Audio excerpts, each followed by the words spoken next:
terbiye verici ähende bir halifalarymyň biriniň aýdymyma da şunu aýdyp bermekdi. Men sana geregim diýip elini elime gysypdym telim. Men sana yüregim diýip yüreğime basapdym telim. Emma welin innine çekler yüreğim dimene baranok dilim. İnni versem yürek dilen odadı çalışırvam bolcun eken sevgilim. Ey sen kara gözlü buğday renkli sevgilim, sana aslı sevgi bilen dolu yürek.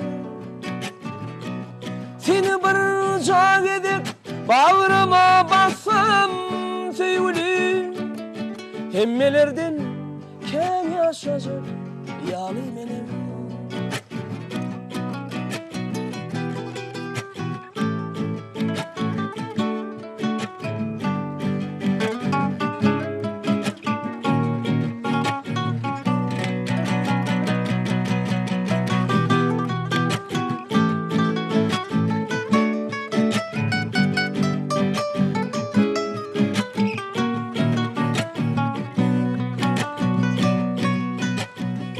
Yılgırıp kapıda durdu bir oğlan,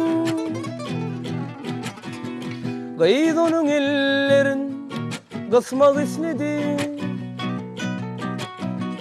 Yılgır degin terde oturdu oğlan, Gayd derrew bağrına basmak istedi. Emma welin şunu isleglen barından Gayd halas etti hayadilin zat.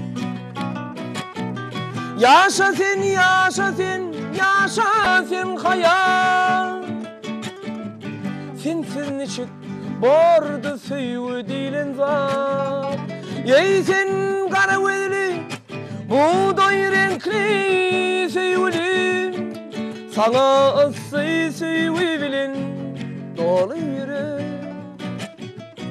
Seni bir can edip bağrıma bassam ne dedim, hemmelerden ken yaşayacak yalı benim.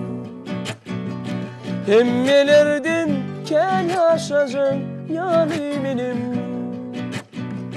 Hemmelerden ken yaşayacak yalı benim.